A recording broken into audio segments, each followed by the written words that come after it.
The name of this class is World Building. All right. The name of this class is World Building, and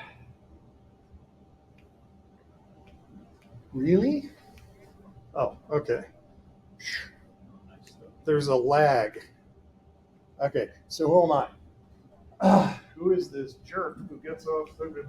Okay, my name is Robert Denton Bryant. You can call me Bob. Okay, I'm going to call you Mr. Salazar because I want you to get used to thinking of yourself as a grown person. Okay. Conversely, in the workplace, very often you need to talk to somebody who looks like your grandpa or grandma by their first name, which you may not be comfortable with either. Okay? Some of you all insist on calling me Professor Bryant. I'm like, look, I'm going to be 60 next month. I don't want to die waiting for you to say the rest of my name. So Bob, right? It's one syllable. These are my game socials. I don't play Warcraft anymore. I'm off Twitter. I mean, my account is still there, but I don't post. And I am on our vegan Discord. And I think I posted a link to that to Canvas. If not, I'll double check. Okay, who are you? So I want us very quickly to introduce yourselves to each other, because we are going to be having a lot of in-class discussions where I'll break you all up into 4s and 5s, and you all talk frankly about how you feel about some of the stuff that we have read or watched together. Okay? So, very quickly, let's begin in the back of the class. Mr. Wynn, real quick, introduce yourself as you want other students to refer to you. Okay, I'm guessing you don't want your peer group to refer to you as Mr. Wynn. Probably. What's your major? What's your favorite imagined world? What's your favorite imagined world? Right? And if you can't decide, just pop the first one that pops in your head. Some folks like to overthink this question. It's like, well, I really like Star Wars. Oh, DC, whatever. And there's no wrong answers. If your favorite imagined world is My Little Pony, represent for My Little Pony, okay? And also, why are you taking this course? The free space and bingo answer to that question is, with college credit, 3 hours? Yes, I know. Because I need a writing rich, social identities, mission marker thing to graduate. Okay, yes. Beyond that, what are you hoping to get out of the course, right? Okay. So let's begin with, actually, Mr. Wynn, let me pull back my offer. Let's begin with our stragglers. Introduce yourself first and last name so I can count you present and then answer the questions on the board. And as punishment for rolling in late, stand so they can see you over the bank of monitors. Is that fair? Yes. Go ahead. Quick question. The favorite imagined world is... There's no right answer. It's not going to be on the quiz. Okay? Like could be maybe a video game or something? Absolutely, it could be a video game. Okay. Yeah. So, hello everyone. My name is Andres Gutierrez. I'm from Mexico. I'm a finance major. My favorite imagined world, I think, would be Fortnite. And I am taking this course because I think it's going to help me a lot in my creativity. Hi, my name is Gerardo Chavez. I'm from Mexico as well. My major is international business. My favorite imagined world, I'm going to go with Game of Thrones. And I'm taking this course because I think it's very interesting to talk about these topics. I feel like I'm a very creative person, so I think I'm super. Awesome. Thank you and welcome to the class. Let's go. My name is Marcelo. My major is all-encompassing theater with a minor in business. My favorite imagined world it'd have to be my childhood favorite, Dragon Ball Z. And why am I taking this course? My spare time, I like to write, so I'm hoping this class will help me organize my creative thoughts. Hello, my name is Jan. My major is in business administration. My favorite Magic Worlds. I don't really have a favorite, but some that I like is the ones that are usually punchy, like Halo, Destiny, like the universe. It was pretty cool. Taking scores, kind of gain some new skills on the creative side, and kind of be able to expand on myself as well. Hello, my name is Manuel Salazar. My major is computer science and video game development. My favorite imagined world right now, I'm watching Shogun Sensei, this information.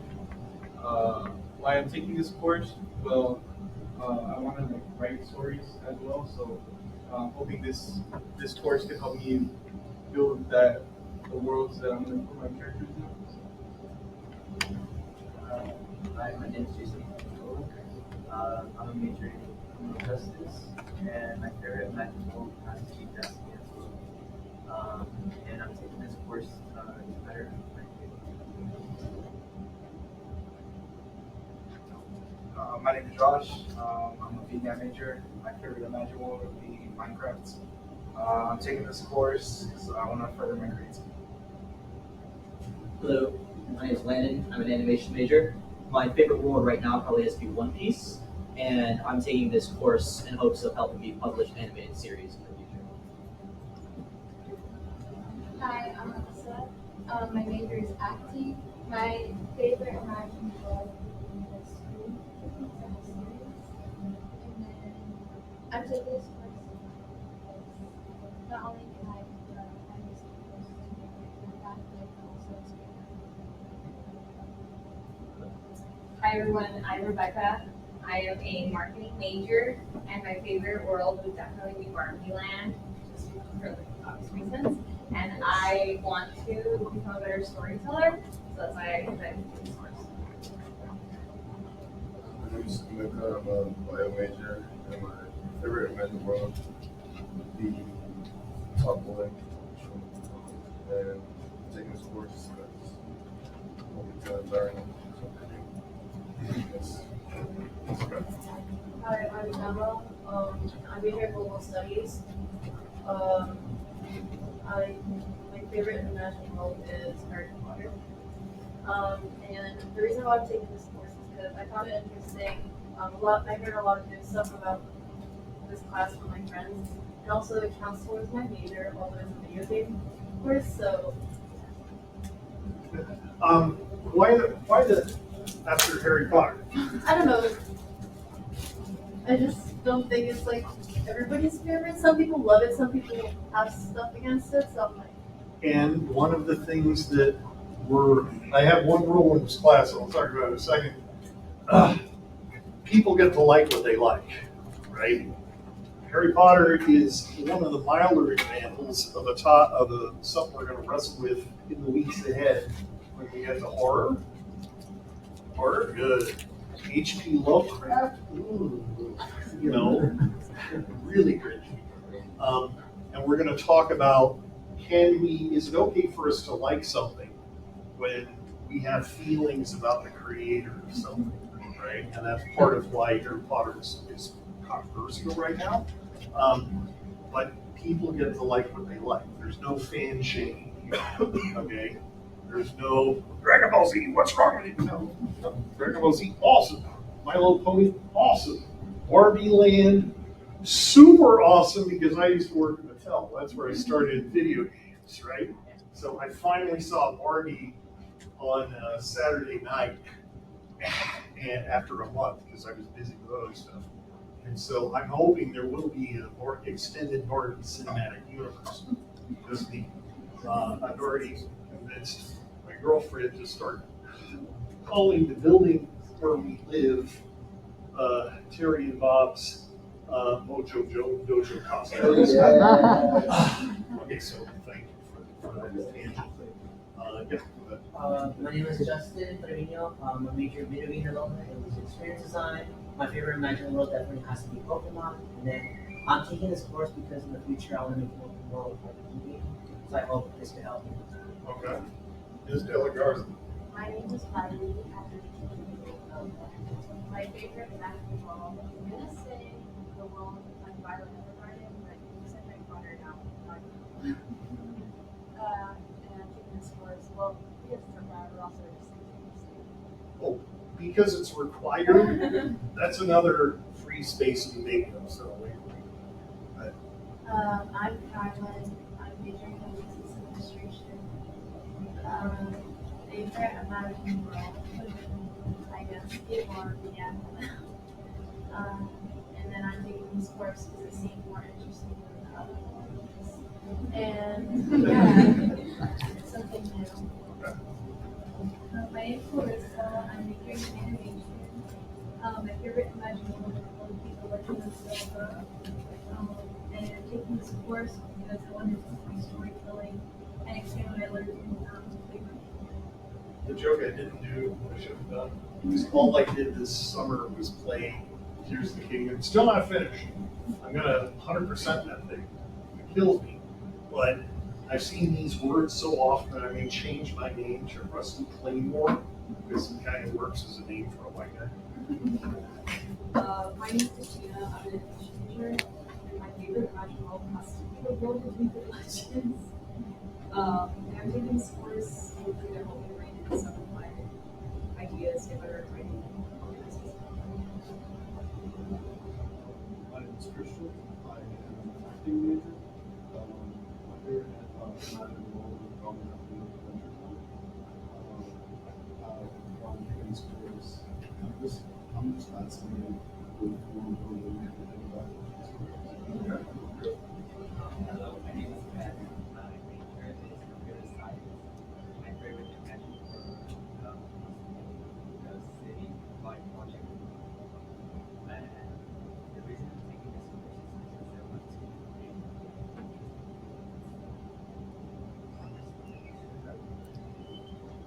My name is Molly. I'm an animation major. My favorite magical would probably be Skyrim, the visual series. And then I'm taking this course because I'm really into film and story making, and I think it will be my Hi, my name is Lucia, and I'm an animation/graphic design major with a minor in digital marketing. My favorite world, this stems kind of from my childhood. It would be Winx Club. I just find it fascinating. What I hope to take out of this course is like better world building, storytelling. I hope to one day publish a web novel, like a comic read, and hopefully I'll be able to use everything that I learned from here to make it like this. My name is Anastasia. My major is animation, and my favorite magic world is probably Fortnite. And I'm taking this course because I want to learn how to take all of my ideas and thoughts I have from it and make it down. My name is Cody. My major is business administration. My favorite magic world is One Piece. I'm taking this course because I thought it was most interesting from what I had to do. Saying this is the most interesting general ed course, and thank you for those of you who mentioned that. It's kind of like saying you're the tallest second grader. You got to look at the competition. But thank you. I will rise to the challenge of making it interesting, despite the fact that as a career creator and worker in show business, I'm also work at a college and am an academic, and so I'm really good at analyzing something until all the fun is just leached out of that thing. So we'll see where we go. So instead of talking about my career and my qualifications to teach this course, I want to take it a step backwards, and I want to talk about some of the imagined worlds that were formative in my childhood and my personality and whatever.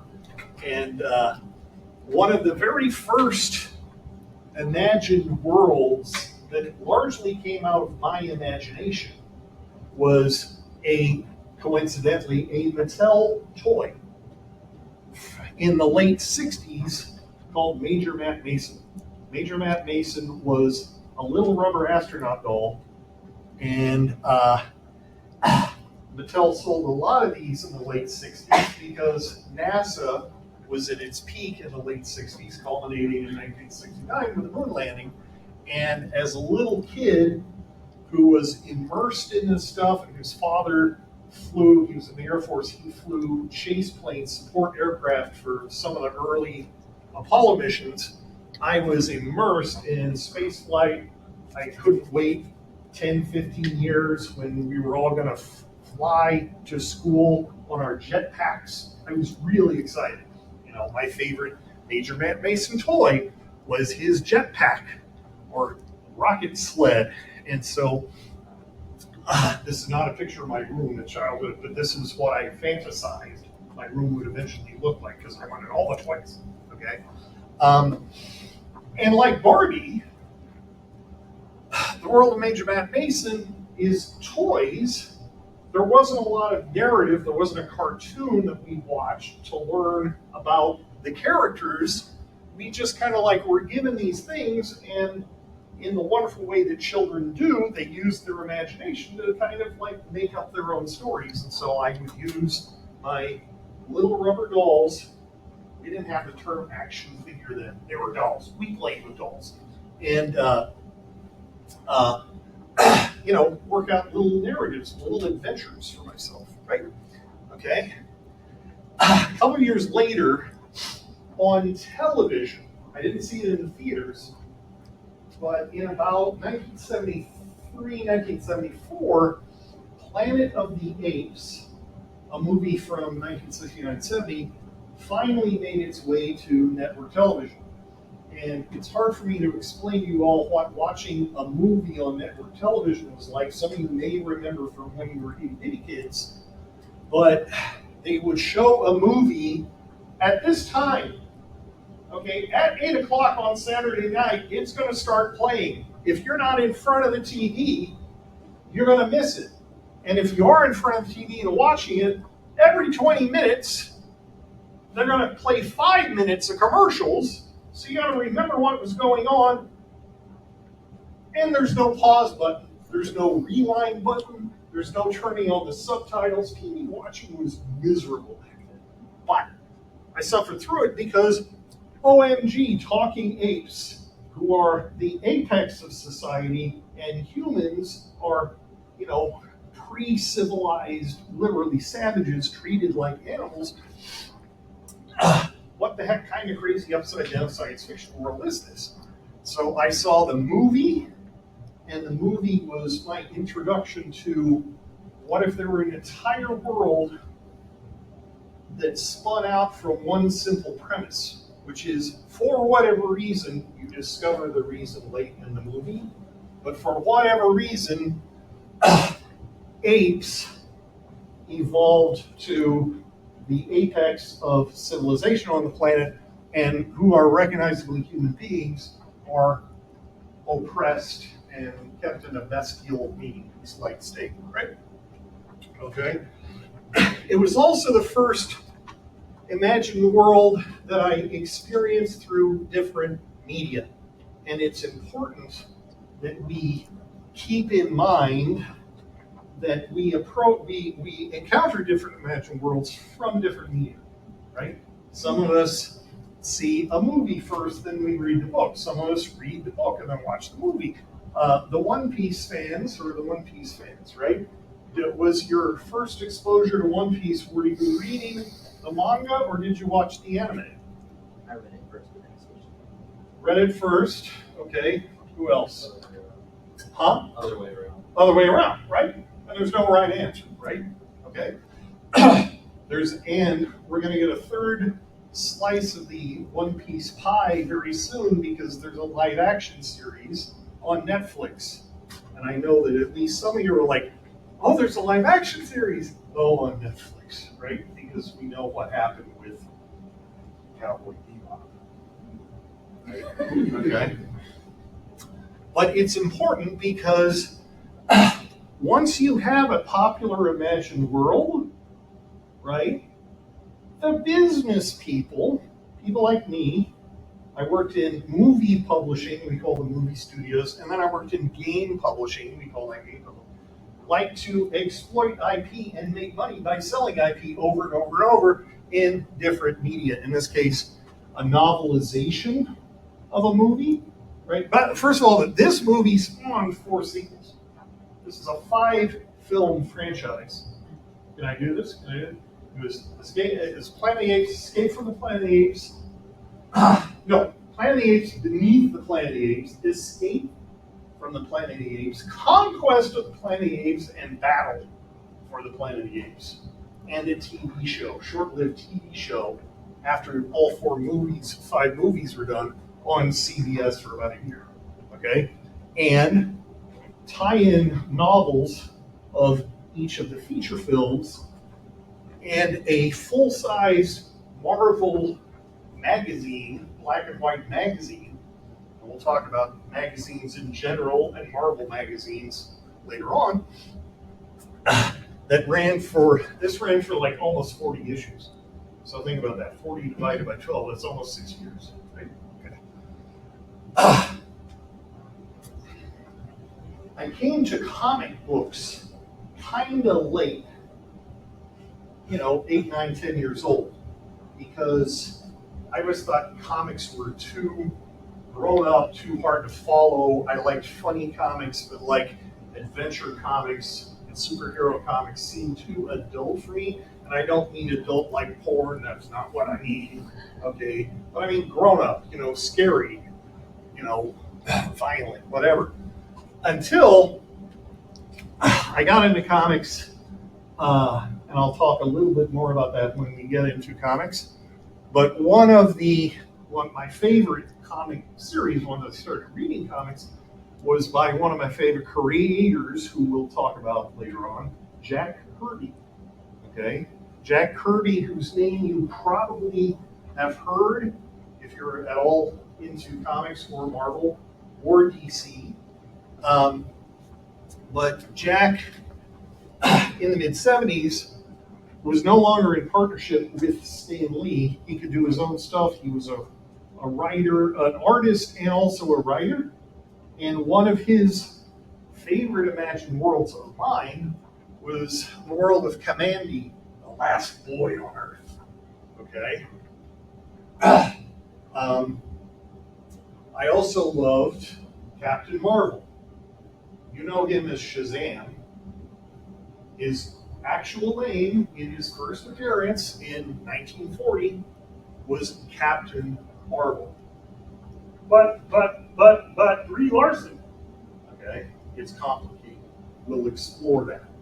Okay, and my main favorite superhero comic for years and years and years, due largely to the fact that it was co-created by Jack Kirby, and the first 102 or 3 issues were illustrated by Jack Kirby, and Jack Kirby and Stan Lee helped to create some of the most enduring and meaningful to me characters in the Marvel Universe, like the Black Panther, who first appeared in Fantastic Four, or him who became Warlock, who became Adam Warlock, who became a really disappointing character in Guardians of the Galaxy 3, whatever.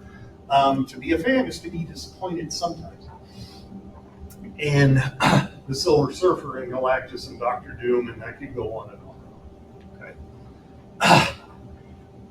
I was such a Marvel fan in the 70s that when this book came out, Origins of Marvel Comics by Stan Lee, I read it cover to cover for months.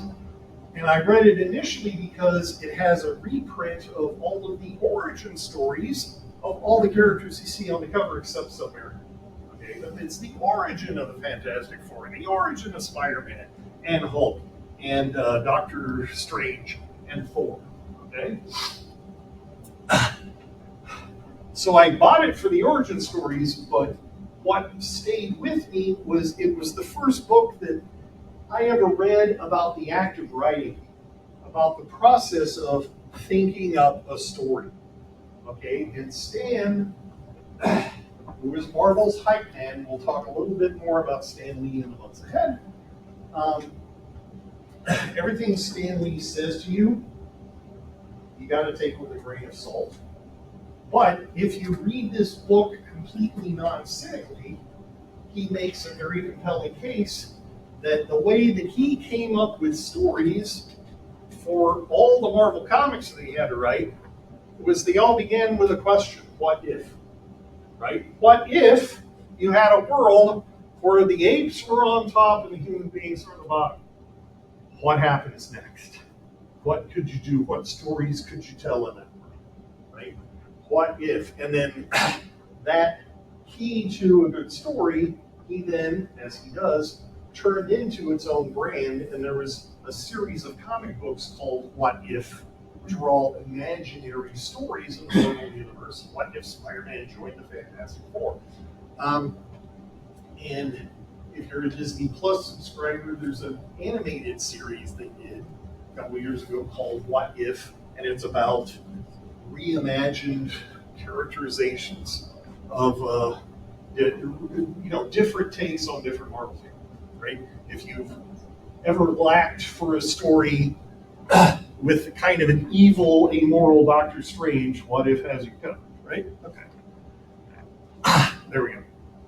That's What If number 1 from the late 70s, and that's the logo for the show. Okay. So in 1976, at Christmas time, I was in junior high, and we did a white elephant. We did a Secret Santa gift exchange. And I forget what I gave as a gift, but what I got as a gift was this book. Okay, 1976. And I read it, and I'm like, I don't know who George Lucas is. I've never heard of this.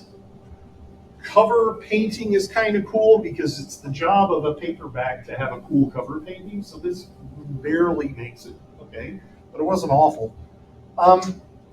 From the Adventures of Luke Skywalker. So I'm like, okay, what's this? And I read it over Christmas. And I'm like, there were a couple things I liked about it, but to my mind, it was just kind of like third-rate, warmed-over space opera. So I didn't think much about it. It stayed on my shelf because I never throw away books. Never give away books. Never did. I didn't. Didn't think much about it. And then 5 months later, in May the 4th, 1977, this movie came out, and it kind of changed everything. Okay? And the movie, Star Wars, became a global sensation, the shockwaves of which we are still dealing with. And we'll talk about Star Wars a lot, not so much from we're going to start arguing how many midichlorians can dance on the head of a pin. Okay, we aren't going to engage in finite Star Wars fandom because that's not useful, and frankly to me, it's boring. What we are going to examine is the business phenomenon that was Star Wars, the transmedia phenomenon that is Star Wars, and how it got to where it is, right? This novel and the movie were adapted into Marvel Comics that stayed in print for 2-3 years. It's probably, I'd have to look it up, it's probably the most reprinted comic book ever, okay, when it first came out. And the movie you know about. Okay. So I was lucky enough to see Star Wars in the theater that year. And my opinion of this book completely changed. I found the movie magic and transporting. I went with my mother and my sister. They were both into it, but my mother's still got to be a mother, right? We're walking out to the parking lot. I'm like, wow, there's the best movie I've ever seen. Oh my God, I'm going to just pull my eyes out because no movie will ever be as good ever, so I can stop watching movies. And my mother said 2 things. She said, stop being so dramatic. It wasn't the first time she ever said that to me, and it will not be the last one. But she also said, one thing bothers me though. I'm like, what, Mom? Was it the sticky floor? Yeah, that's kind of gross too. No. Because people pour their Pepsis on the floor. No. It's like you can't hear sounds in space. One of the best things about Star Wars is the sound design, and when the TIE fighters go, you can hear it. But my mother, who was as much of an astronaut and science fiction fan and realist as anybody, she's like, but there's no sound in space. It's a vacuum. Sound waves don't have any medium through which to travel. I'm like, no wonder I'm right. That's my mother. Okay. So, I majored in journalism. My first job out of school was as a business reporter. I realized that I liked business, I like writing. It's the reporting that I wasn't a big fan of. So I did that. I decided to apply to USC Film School on a lark because that's where George Lucas went to school. And I got in. USC is kind of like the Harvard Law of show business. So if you get in, you just go, your life changed. I was in Los Angeles 2-3 days, and I lucked into a job at a movie studio. Sounds great, right? Well, except the movie studio was Canon Films. Canon Films was not MGM or Paramount or 20th Century Fox. Canon Films did the Chuck Norris movies and the Charles Bronson movies. Okay? And I also did Masters of the Universe. Here's Patel again. Masters of the Universe, the motion picture, which is the first movie I ever worked on. And this is not a good movie. Has anybody seen it? Okay, it's kind of campy fun. Okay, the best thing in the movie is Frank Langella as Skeletor.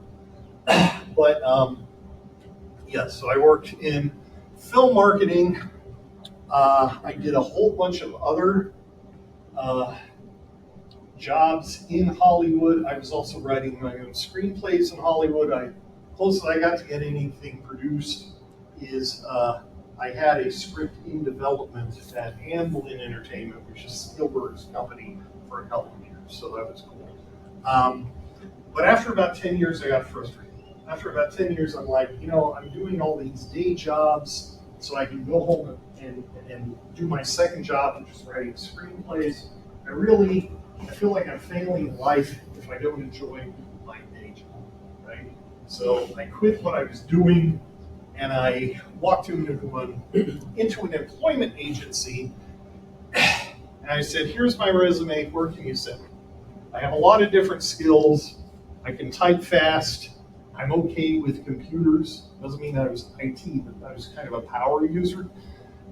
They said, so it says multimedia. I'm like, yeah, I know PowerPoint. He's like, well, let's send you to Mattel to test CD-ROM games. And I'm like, people get paid for that? And so that was the beginning of my second career in video games. I started as a tester. I worked on a bunch of Barbie games, a bunch of Hot Wheels games, some more grown-up, what you would term hardcore games, like 20 and 50.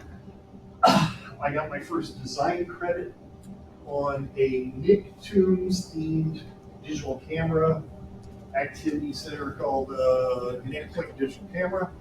I lectured at the Game Developers Conference, moved over to Crave Entertainment, went from test to production, got to the point where I could come up with concepts, find developers who really like my own games, which is pretty cool. Wrote a book on testing, consulted, did mobile, yada, yada, yada. Okay. So I've been dealing with story in multiple media for years. And the reason I'm standing before you is I wrote a book in 2015 called Slay the Dragon, Writing Great Video Games. And it's all about writing for video games, but primarily it contrasts writing for games with writing for conventional linear media like movies and television. They're exactly the same except when they're different, which is usual, right? Okay, now we have a whole class that I wrote that Dr. Johnson teaches called Interactive Storytelling, which further explores the tension between traditional storytelling and the fact that the player wants to be part of their own narrative experience, right? Okay, enough about me. This is a literature course. Did you know that? Right? Okay. It's a literature course, but stay with me, okay? We will read. We're going to read, okay? A lot. We will read texts. You know, for next week, you're going to read a whole book. Yes, you will. But the good news is it's a children's book with pictures in it. And it's free because I have a PDF because it's public domain. But you're going to read the whole book. There's still some people in the back corner. Spoiler, it's The Wizard of Oz by L. Frank Baum. Okay? Think you can cram that into your skull over the next weekend? Okay. We will watch videos. I will post videos to Canvas, and I will assign the movie version of Wizard of Oz, the 1939 musical version with Judy Garland. And I will also assign some Star Trek episodes and some episodes of Sandman, the Netflix series. Okay. There's less watching than there is reading. But some of the reading is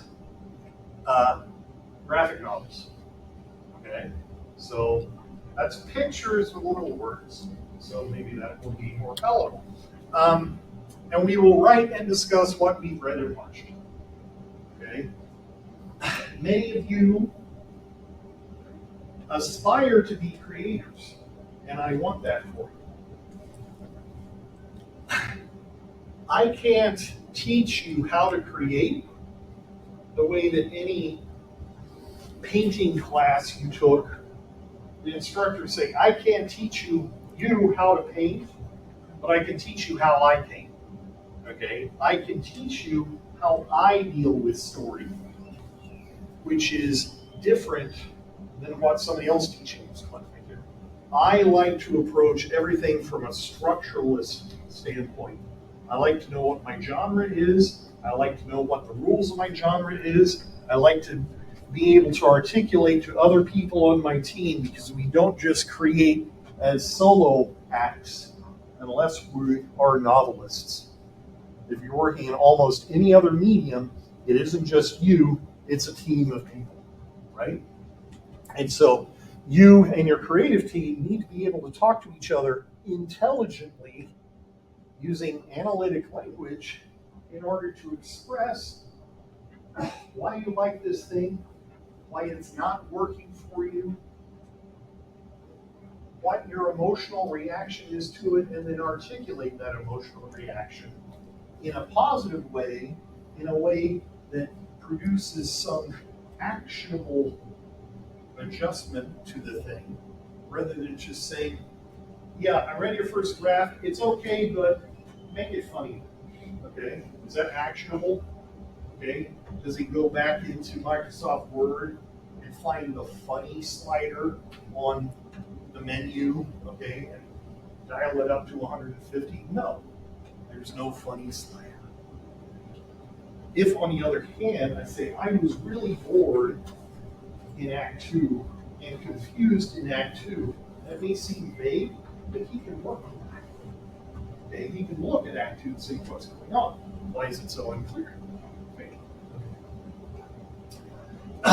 Keys to success in this class are: bring a parka. Many of you are shivering. The problem with this building is as old as I am. This building was built in 1963. It is 60 years old. It has been rode hard and put up wet. They have redone it many, many, many times. They redid this room 2 summers ago, which is why we have this very nice carpet. Please don't bother. And the air conditioning system has been abused this summer because of the heat wave. And so now that the students are back in, they have tried to adjust it to the fact that there's hundreds of warm bodies walking through here every day and the doors are coming in and out. So this temperature will normalize to something that doesn't make you feel like you're in a beer cooler. Give it a couple days. In the meantime, if you're cold right now, bring a sweater for next Thursday. So bring a sweater, read and watch the text. Number one reason people fail in this class is they don't do the assigned reading, they don't do the assigned watching. Okay? Discuss what you watch. Okay? Discuss, we're going to have plenty of opportunity to do that here in class, and by talking to your neighbors or your discussion group about the stuff that you've encountered, that's going to help you when it comes time to write a paper. Okay, because you've stretched your muscles on saying something about the thing. Okay. Discussions are homework. Treat them as such. Right? Write essays good. Write good essays. Okay. There's not a lot of them, but this is a writing-rich course, and I'm a writer by trade and application early editor. Okay, I've written 2 books, but I'm a brutal editor, and I've learned not to edit you guys, but I do expect a high level of writing, and I will work with you on that. Okay, and mainly, don't be a butthurt fanboy. Okay, and when I say fanboy, I mean that in the gender neutral sense. Okay, but basically, we all know that person who has lost all self-awareness when they talk about that thing they love. Okay? And like, oh, you like Dragon Ball Z? Did you know? And did you know? And did you know? What's going on here? Okay? I am basically insecure about who I am as a person. And so I have engaged without his consent in some weird contest to where I can prove to him, but mostly to myself, that I am the fanier fan, right? And you didn't ask for that. Like, shut up, but you're too polite to say that, right? Okay. Have you had one of these unasked for encounters with a fan of anything? It's like, dude, I don't care how much trivia you have packed in your head at the expense of self-awareness and emotional empathy. Okay? Fansplaining is a thing. Toxic fandom is a thing. And we're going to talk about that a little bit. Okay? Don't be this guy. Okay? Don't be this guy. You know? And I'm going to pick on Star Wars fans a lot, but not you if you're a fan of Star Wars, because you're cool. But the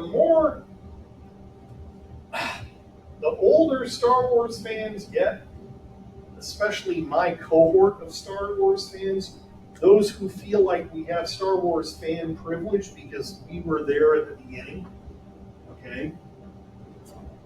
As Star Wars grows and expands and is expressed in more media and as it is revised and as new TV shows come out, right?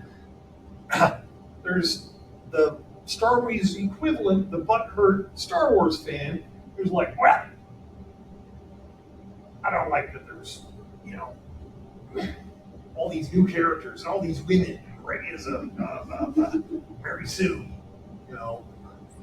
It's like, just don't buy into it, old guy. Okay. So don't be this guy. All right. I cheerfully identify as a nerd. Okay. I am a nerd. Okay. What I'm not is a geek. Okay. I dislike the word geek. Some people have a problem with the word moist. They don't like to hear that word.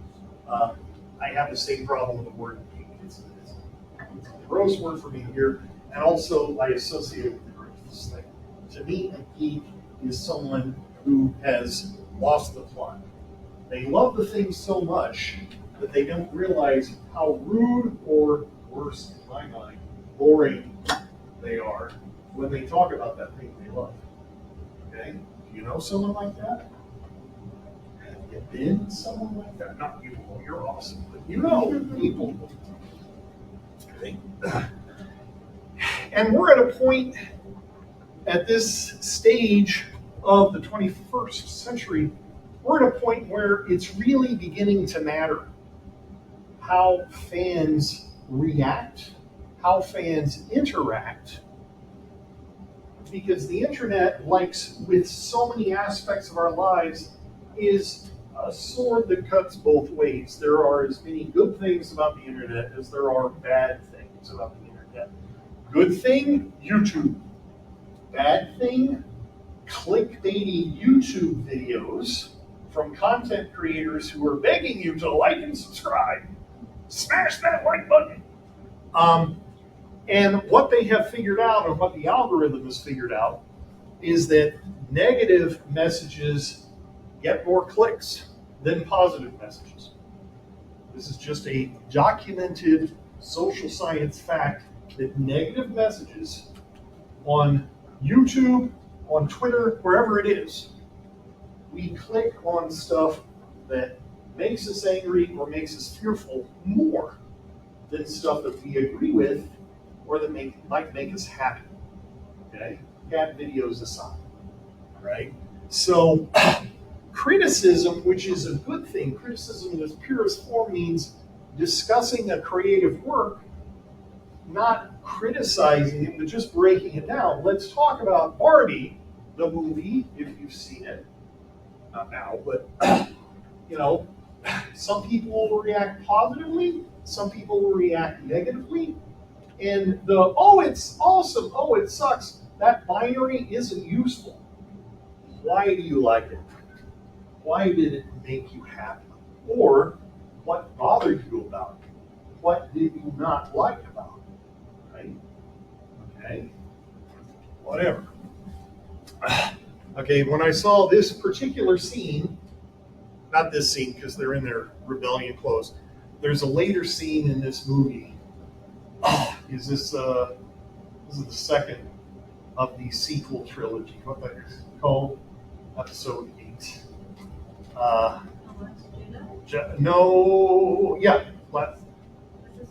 Last Jedi, then Rise of Skywalker. Last Jedi, thank you. Okay, there's a scene where they do that spy movie trope where they're sneaking into the thing. They do this in Wizard of Oz. They're sneaking into the big scary fortress and they put on disguises, right? They put on uniforms of the people that work at the big scary fortress. So not this shot, but another one. They're wearing Imperial uniforms and they're walking around. And I remember thinking, wow, this is awesome because Star Wars, the movies, now look like Star Wars, the conventions, the fan conventions I've been to. Because you go to a Star Wars fan convention and absolutely everybody of multiple races and ethnicities and genders and all like that are cosplaying, because in the real world, Star Wars is wonderfully diverse. And so when these two are in their Imperial uniforms, I remember having that thought. I'm like, wow, this is great. The movies are catching up to real life in terms of depictions of diversity. This is a good thing. Sadly, not everybody felt like it was a good thing. Okay, a lot of people are like, non-white people in Star Wars. No. Everybody in Star Wars is supposed to not just be white, but have a British accent or be an alien. That's okay. Okay, because if you're behind green makeup, we can't tell what race you are. So this hashtag, not my Star Wars, it's the old early fans, it's my cohort. That's not my Star Wars. You know what? Don't buy a ticket. Right? But if it were that simple that you just tell these people to go away and they go away, that wouldn't be a problem. It's a problem. Why? Because for Kelly Lynn Tran, is that her name? She got so many violent death threats, she had to withdraw from social media. And if you're an actress, that's bad. If you're an actress, you kind of need to be on social media because you're trying to leverage your presence, and you get more roles, and you build your brand, and all like that, right? So when the fans have such an assumption of privilege, I mean, there was a petition, online petition that had hundreds of thousands of signatures, and it was imploring Bob Iger, the CEO of Disney, to erase this movie that he'd spent $200 million on and make a new one because this is not Star Wars. This isn't real Star Wars. Well, screw you, anonymous Star Wars fan somewhere online. You're not the arbiter of what is Star Wars. Right now, George Lucas is not even the arbiter of what is Star Wars because he sold the company to Disney. All right? We live in a time where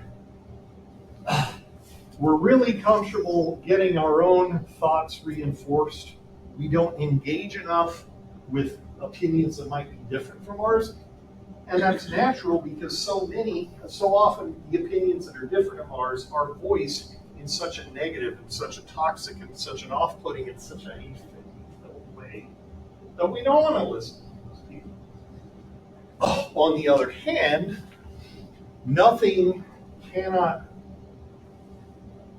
there's nothing that can't benefit in the creative process from some feedback, right? Not all negative feedback is bad.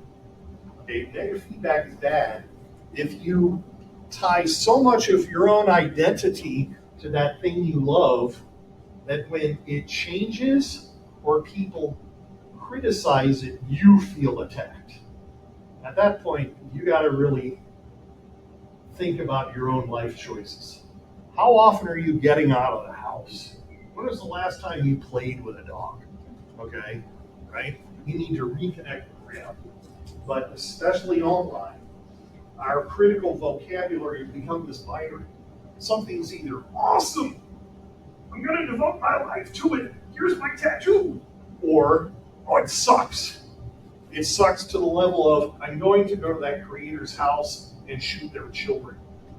Okay, which sadly is not a joke, because there are a lot of fans that think nothing of making death threats about stuff that they don't like. This is not healthy, right? Think good. Okay. Why is this important? Why is this important that we develop a more refined, more nuanced way of thinking about things critically? Because we want to make good stories, but we also want to exist in a world where we don't have to fear for our lives or the stability of our government. Okay? That's why I choose civilization. I choose to live in a world where we can disagree about things, but we can still be friends, right? Where I can respect you and I can respect a well-articulated criticism you might have of that thing that I love without confusing it for a criticism of me and vice versa, okay? That's the world I grew up in. The world is changing into this more toxic world. I don't think we can't change it back. We can change it back. But we need to reassess how we engage in criticism. Okay? I will always, because I'm a fan of the Enlightenment, which we're going to talk about, I'm a fan of Western civilization, which isn't to say that I'm not a fan of Eastern civilization or Muslim traditions or Japanese traditions and narrative trope. I'm just not familiar. But I am familiar with Western traditions, so it's what I talk about. Okay? Because the alternative to civilization, which is a world where we can feel safe in our own homes, okay, we can feel safe going to the dollar store in Jacksonville, Florida, and come home safely without getting murdered in cold blood. Okay? The alternative to civilization is this. Okay? And by presenting these images, I don't mean to challenge your own admiration of Donald Trump.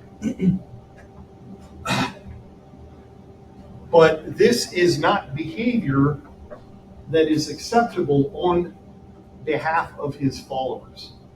And I hope we can agree on this. Everybody who is, this is actually okay, because they're protesting outside in a public place.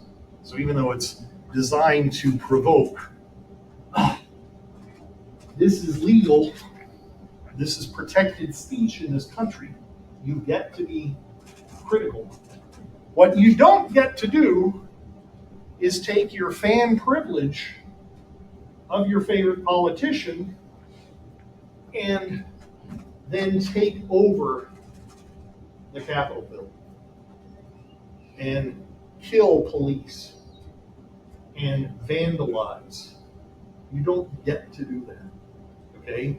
This is uncivilized behavior. Civilized behavior, I don't agree with it, but I will defend their right as a citizen of this country to do protest in this peaceful way.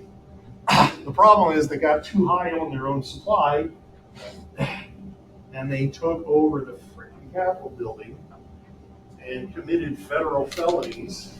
And thanks to cameras and social media and just general idiocy, you know, a lot of these people Facebook themselves breaking into Nancy Pelosi's office. They did the FBI and various other federal agencies a big favor. And most of these folks are getting the jail time that they deserve. All right. I hope you will join me. I invite you to join me as identifying as one of the guardians of civilization, recognizing that we need more balance in our life. We need to love what we love, but we don't, we err when that becomes the sole source of our identity. Is that fair? Okay? Right. So we're going to talk a lot about the things we love.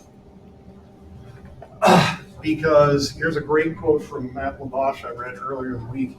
We are made better from being forced to clarify our own beliefs. Right?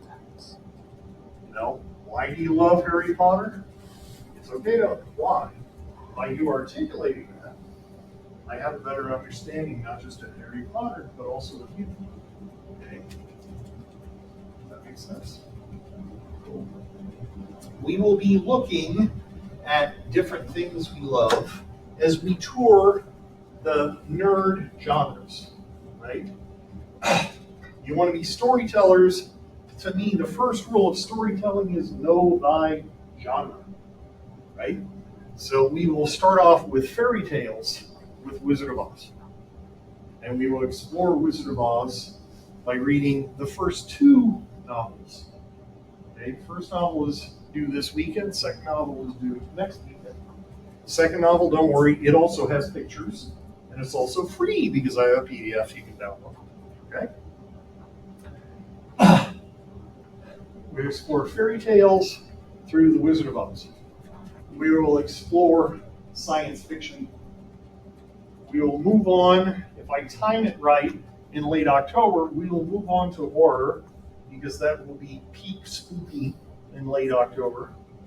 And we will look at Sandman and read some horror and talk about why is it horror. And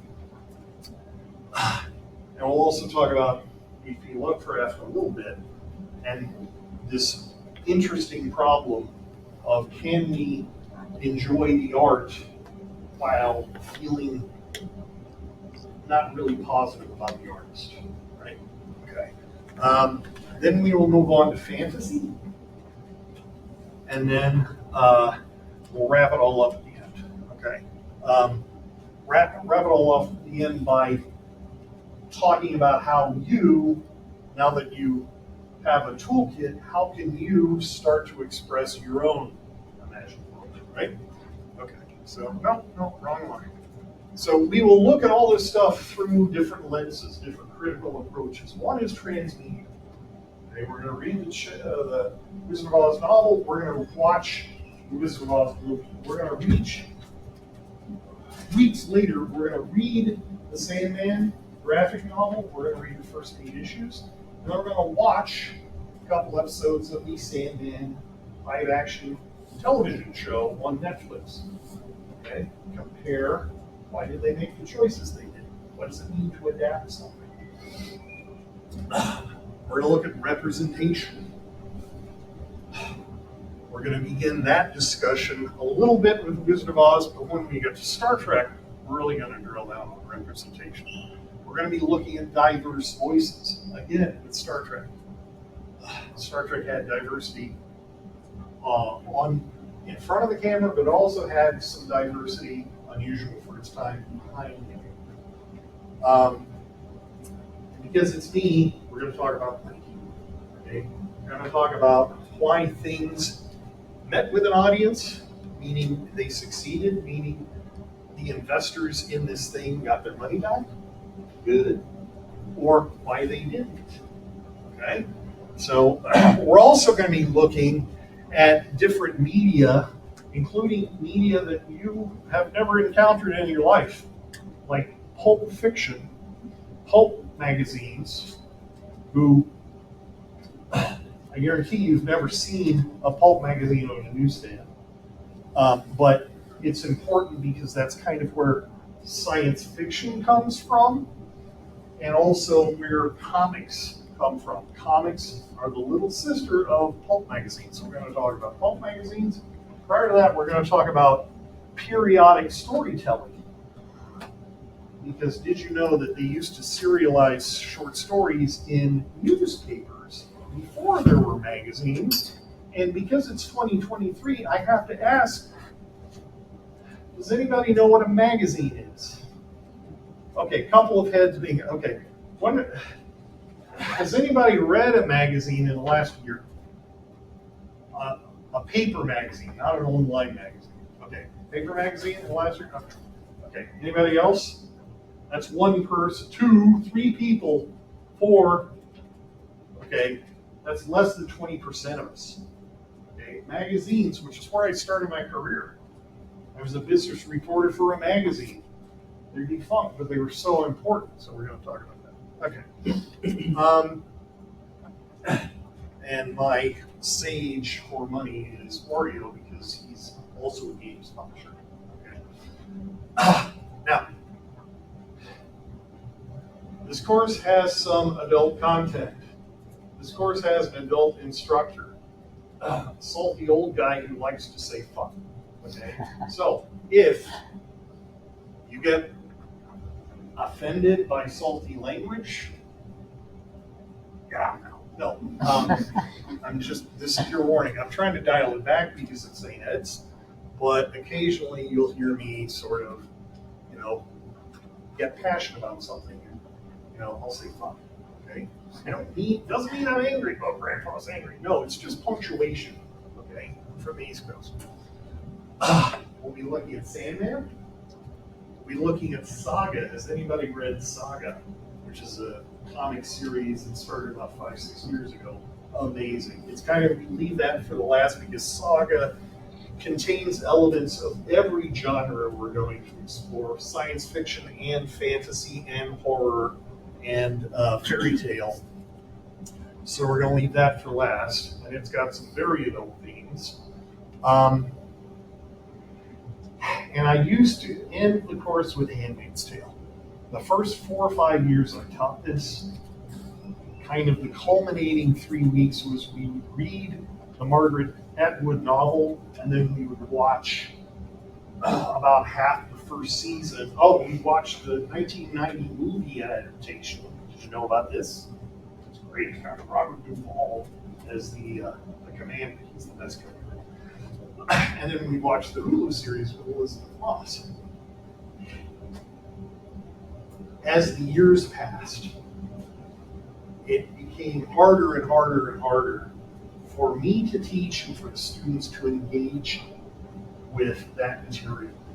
I think the straw that broke the camel's back was a summer ago when the Supreme Court overturned Roe versus Wade. I'm like, I'm not interested in Handmaid's Tale anymore because we're kind of living here. All right? But we will talk about dystopia. We will talk about why are end of the world or post-apocalyptic narratives so enticing to us. Why are these big business right now? Why are we so fascinated with disaster and what happens after the world ends? Okay? One of my favorite HBO shows in the last year, not just because it was based on a video game, was Last of Us. Okay, yet another zombie story, yet another post-apocalyptic story, and yet it worked. It seemed super stale, but it was so good that it was one of my favorites the last year, right? We'll talk about that. But no Handmaid's Tale. I'm just emotionally exhausted. I can't do it. It doesn't mean it's not awesome. If you get a chance to read Handmaid's Tale, do it. We will also, because I don't want you to hear from just me. How late is the question? 3:15. 3:15?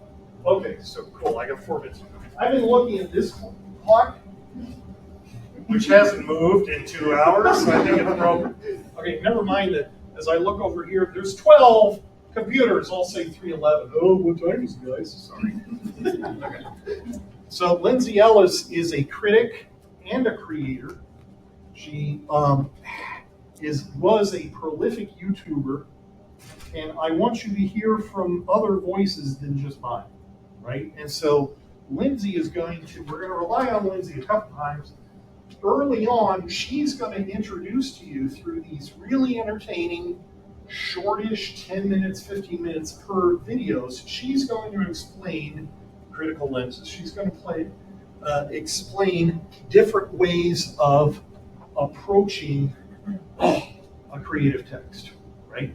Through the lens of, say, feminist theory or Marxist theory, which really means economic theory. Who's making money? Who's getting oppressed?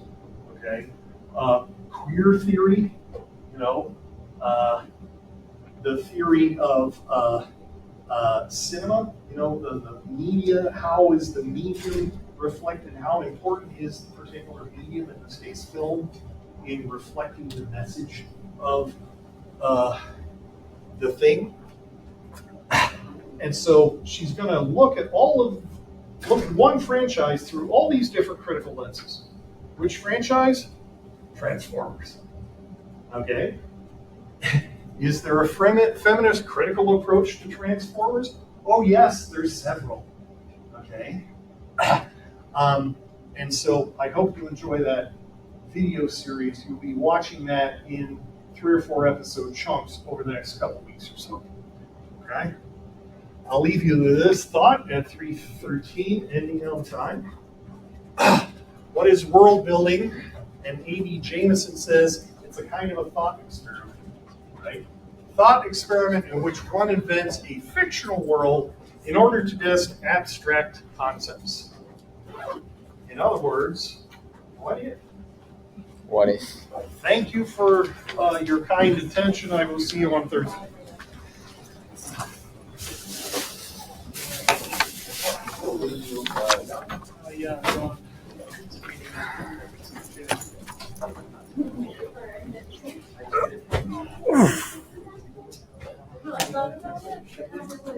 You too. See you next time.